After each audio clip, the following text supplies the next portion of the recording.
Hello and welcome back to my starting Sandbox here in Jurassic World Evolution 3.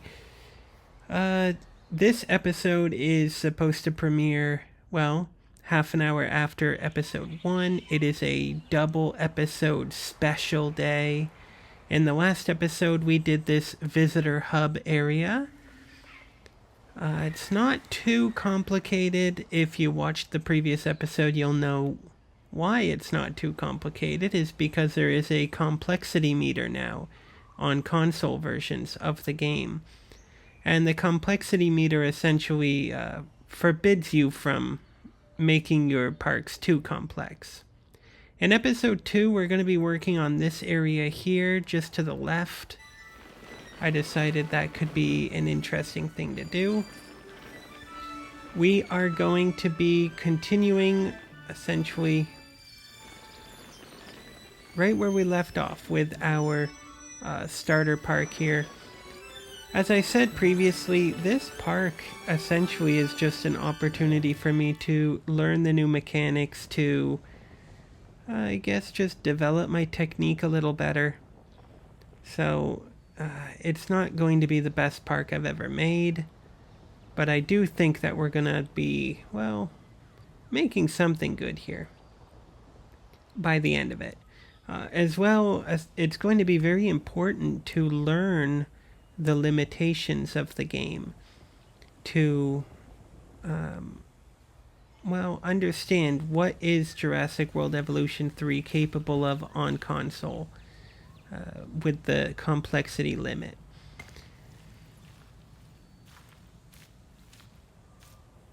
So we're going to start doing some dinosaur enclosures in this episode, and I have a few ideas. Now, it's a great opportunity to learn a lot about the game, because now in the game, some dinosaurs have needs for open space like grazing land, prairies, and also they have need for wetland. Not just water, but wetland itself, which is where the marsh, bog, and swamp come in. So we are going to be trying to incorporate that. I can kind of imagine what sort of dinosaurs need wetland and swamp and what have you. But even I am surprised by some of the dinosaurs' needs, because some of the ones I thought would need it don't need it. Here's something I don't really like, is that you can see that there's obviously two elevations on the ground, but it doesn't have an elevation line.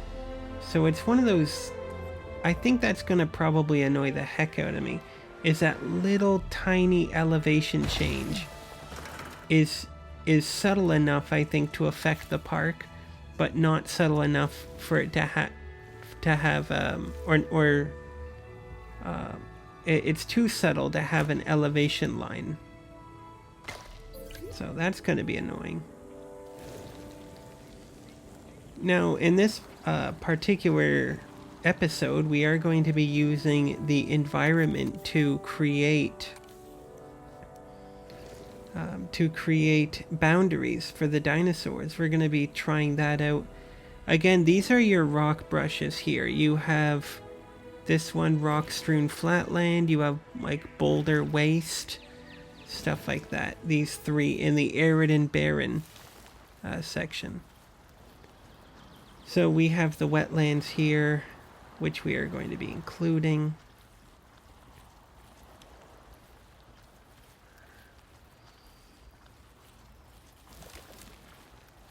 So this is something that I'm definitely going to be doing, is you can see that when you put the wetlands down, naturally some areas will become, well, wet, and other areas will stay reasonably solid. So what you could do is you go over the area and you find those wet areas, and then you go over the dry areas again with your dry brush, like your prairie or your grassland. And then you're actually going to be able to, I guess, maximize that prairie wetland feeling in that area, which I will be doing more in the future. So it's a good opportunity to get my techniques down.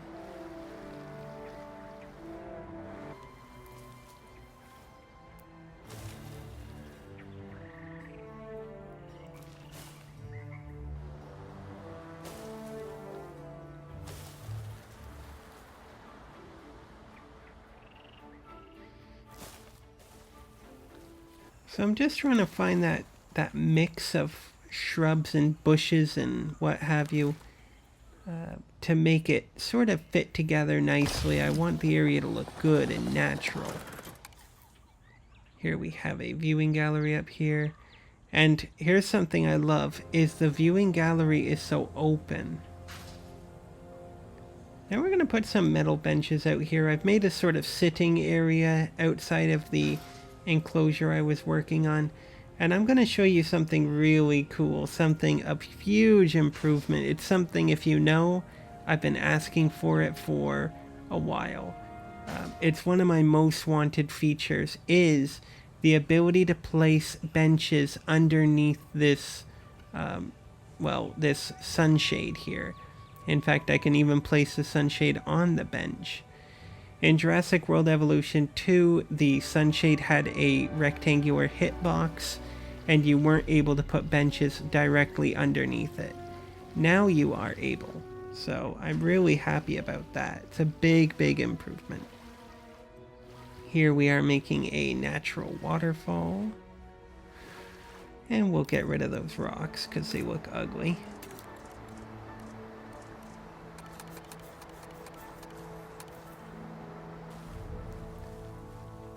It's tough because, well, you can use rocks, you can individually place rocks like you could in Jurassic World Evolution 2, but you have to go into the prop area for that, I believe, and that is annoying. These rocks are pretty good, and you can place them on flatland too.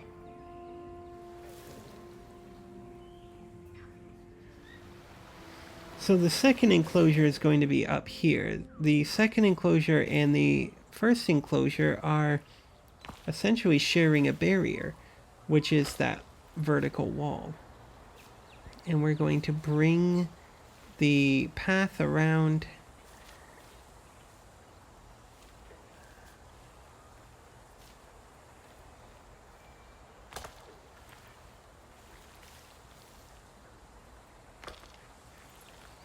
Around here. So hopefully you're enjoying the series. If you think I am a bad park builder, well, that's understandable. But hopefully I do improve by the end of this starter series. It's different enough from Jurassic World Evolution 2, but yet I think it's easy enough to adapt. So that's good at least.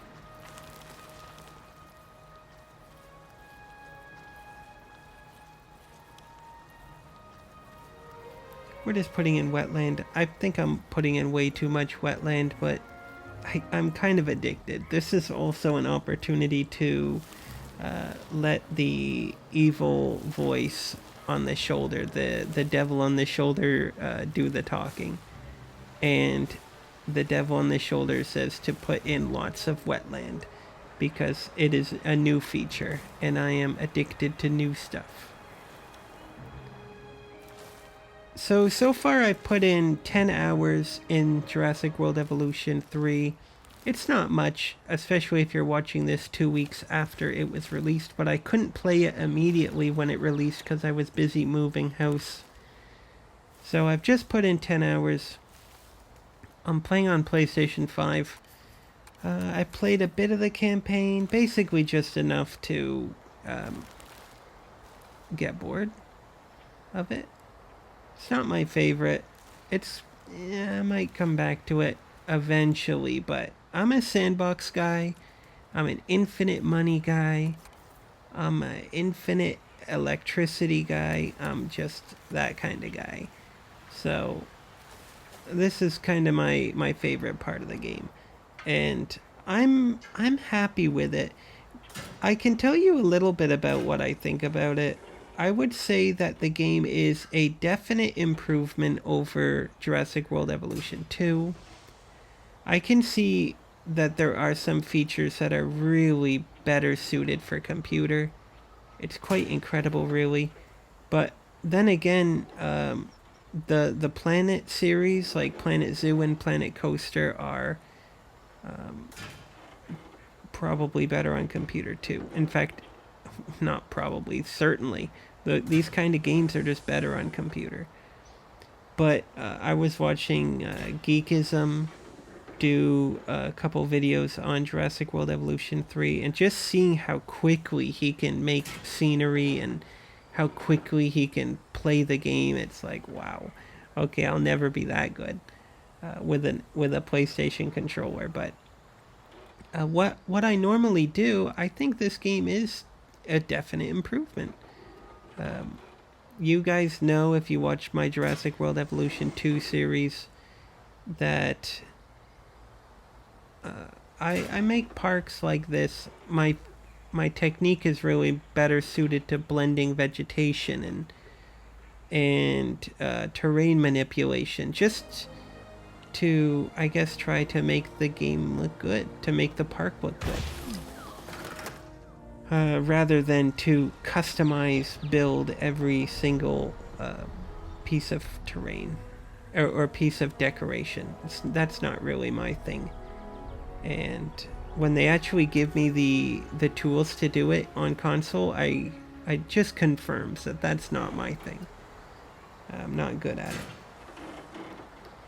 it. What else to tell you, though? There are some things that I can't say I like the strictness of this curve tool, where it just wants to snap.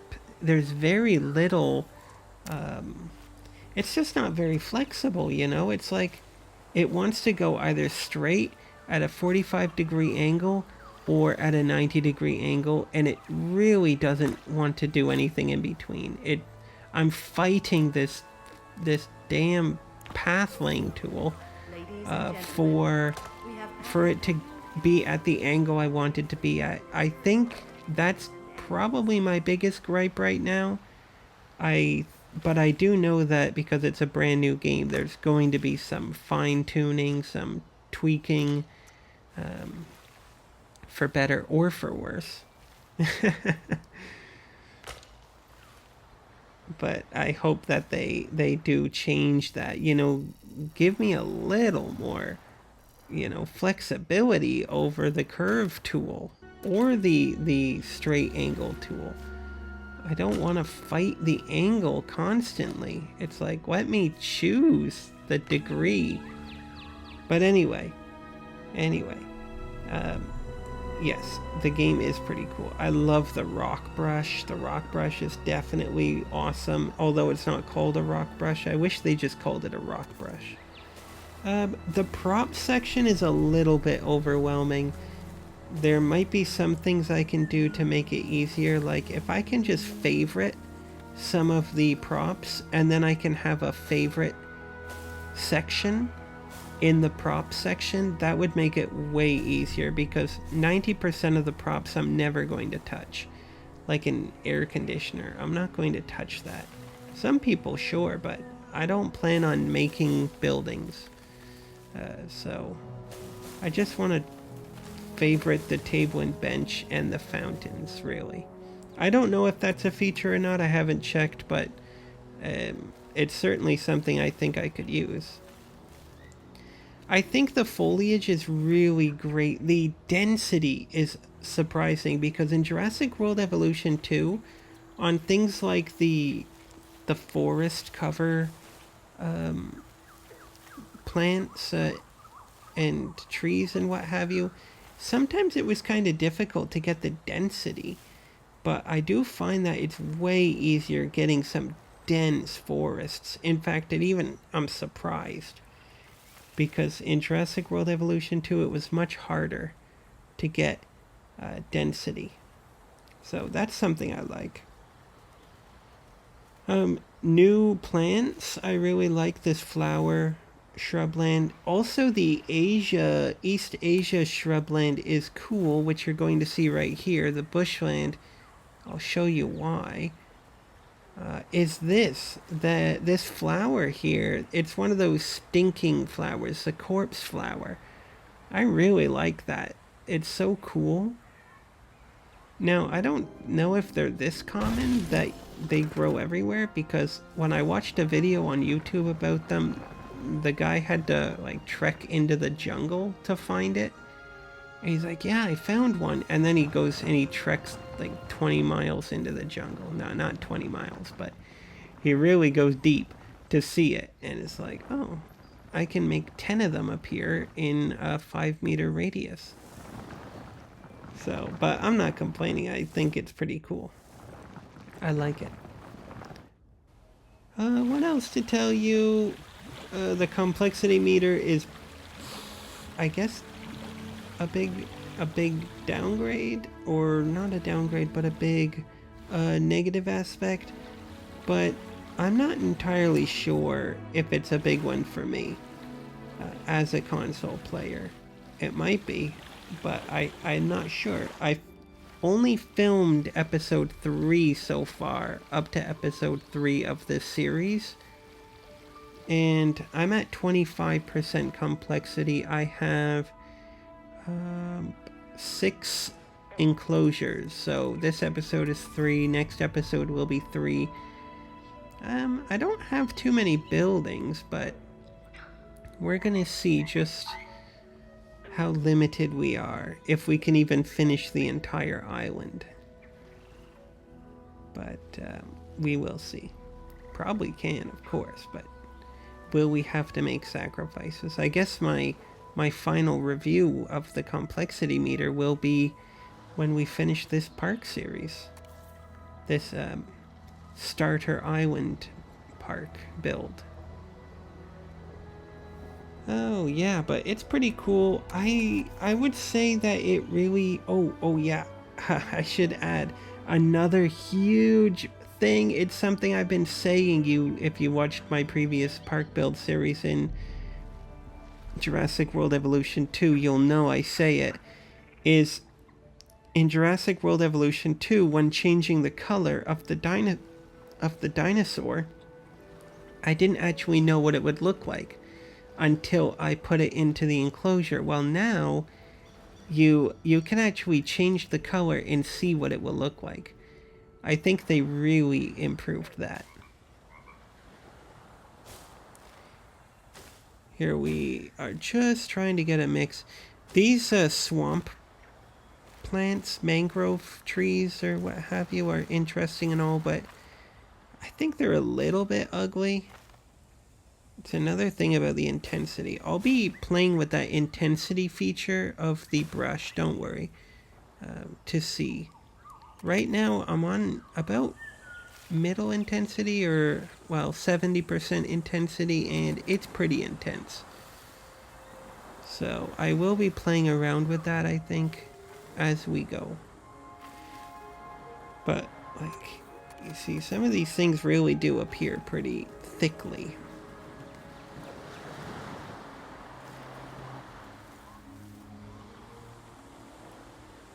But yeah, it's pretty cool. I like it. I don't remember if there was an intensity brush in Jurassic World Evolution 2. I think it was relating to the radius.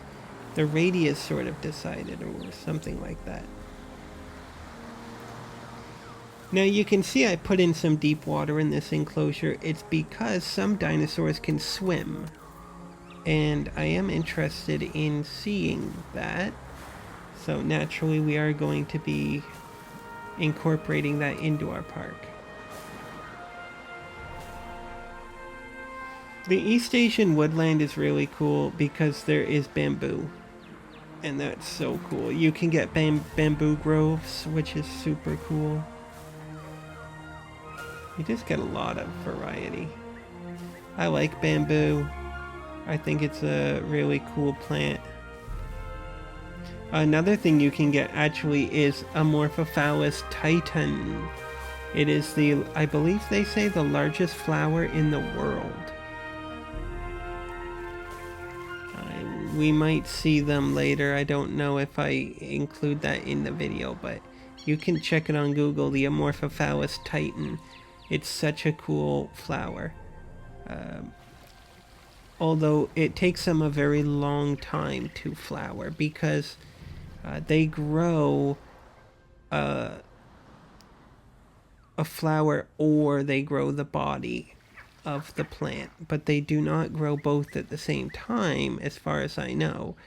So it essentially uses its energy to choose either a flower or, well, the leaf. And I believe they say that the Amorphophallus plant actually is a single leaf. And the single leaf is a very complex shaped leaf that makes it very large and broad. But it may even appear as more than a single leaf, but actually it is just a single leaf. That is as much as I know. But I do find the plant very fascinating. When I went to Japan, they have a species there, a much, much smaller species, but I saw it in the forest when I was walking, and that was pretty cool.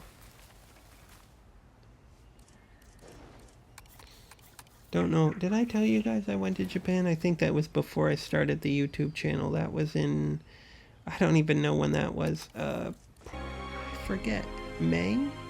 Early May, I think.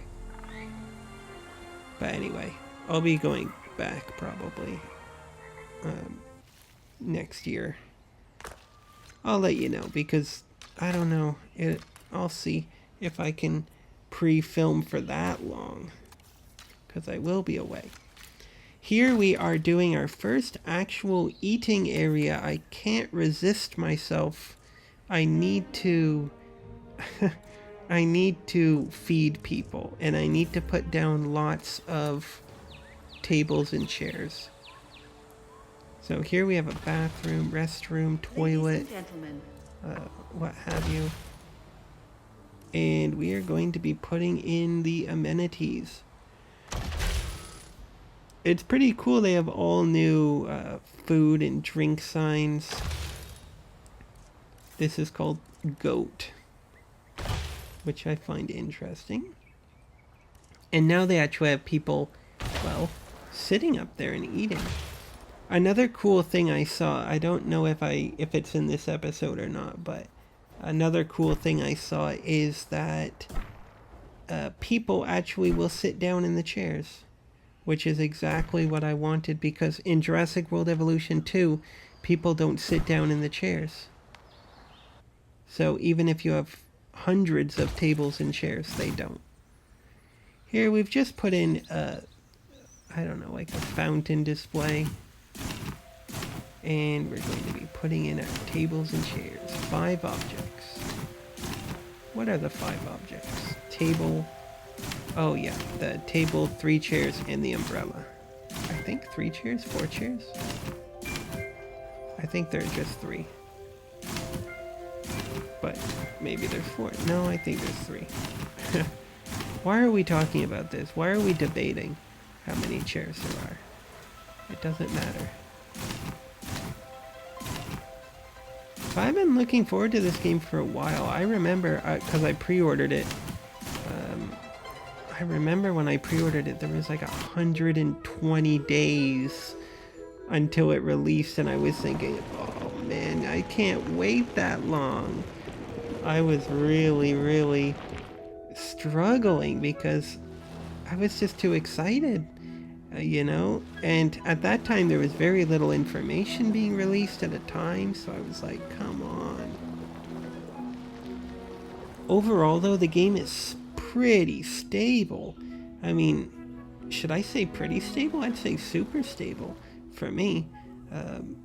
The game is...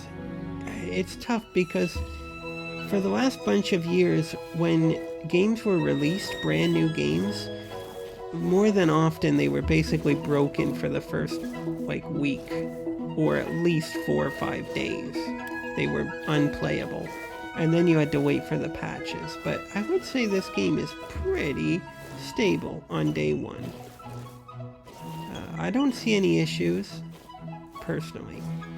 Now, some people talk about the frame rate is 30 frames per second. I think it is 30.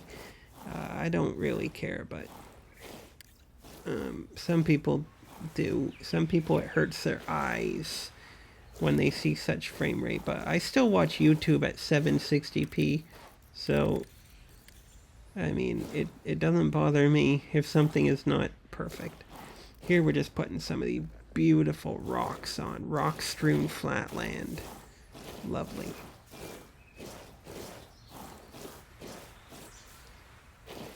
It's pretty cool. I really like it.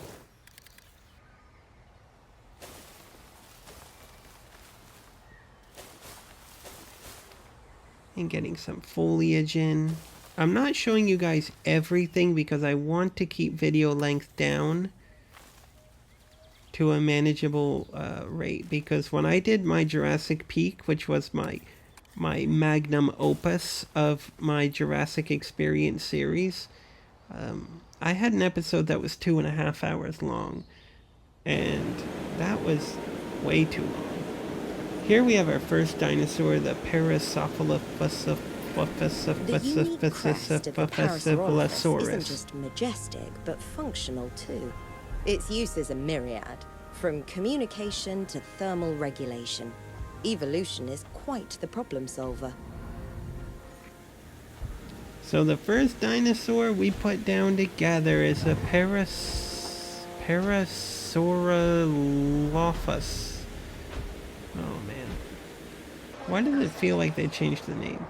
Anyway, the second set of dinosaurs just down the cliff is this new one. Oh, they're not going to play a thing. The Deinonychus. Deinonychus.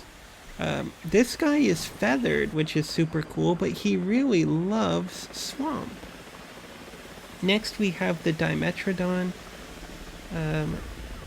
Now I hear these guys can swim. Species, the Dimetrodon and its remarkable spine cell is gonna be near the top. Some animals need your attention. This one demands it. So that's pretty cool. He's swimming, and he swims in shallow water. I wasn't sure if he swam in shallow water or deep water, so I put both in.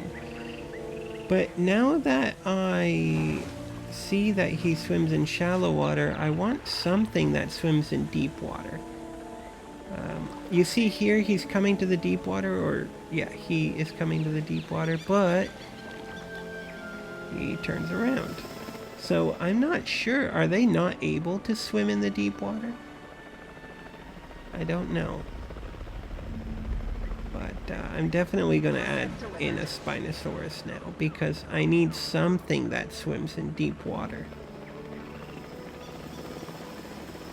You know, we gotta give the guests something that they want.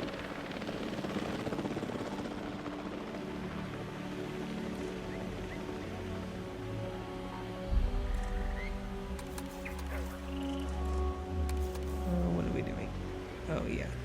Well, I'm putting in the feeder. Piscivore feeder for the Spinosauruses.